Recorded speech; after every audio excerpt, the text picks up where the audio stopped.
আজকে আমি ফেসবুকে একটা ভিডিও আপলোড দিব, কোনো রকমের এডিট করব না। এখন আমরা আছি পানগাঁও কেরানীগঞ্জে। এটা আমার দাদা শ্বশুর বাড়ি, অনেকের দাদা বাড়ি। এটা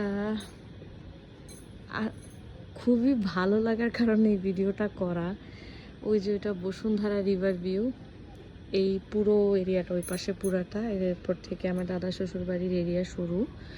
ওইখানটায় হচ্ছে বুড়িগঙ্গা নদী, বরিশালের লঞ্চ যায় ওখান দিয়ে। এই যে আজকে অনেক বৃষ্টি হয়েছে সারাদিন, আজকে আরাফার দিন ছিল। খুবই সুন্দর একটা ওয়েদার, এত ভালো লাগতেছে। এদিকে তাম্বুনা টানানো হয়েছে কারণ ওখানে দুইটা গরু রাখা আমাদের।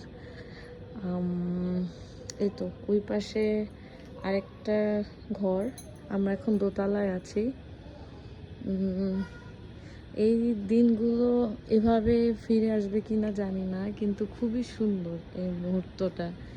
এত ভালো লাগতেছে, এত কাম, এতটা চুপচাপ যে অনেক অনেক দূরের আওয়াজও আসতেছে। ওই পাশে গরুর হাট আছে, গরুর হাট এখান থেকে প্রায় অনেক দূরে, কিন্তু ওখানে যে মাইকিং করতেছে সেই আওয়াজ এখান পর্যন্ত আসতেছে। আমি জানি না ভিডিওতে এটা শোনা যাবে কিনা। যাই হোক, খুব ভালো লাগতেছে আসলে, কি বলবো বুঝে উঠতে পারতেছি না, কি বলা যায়।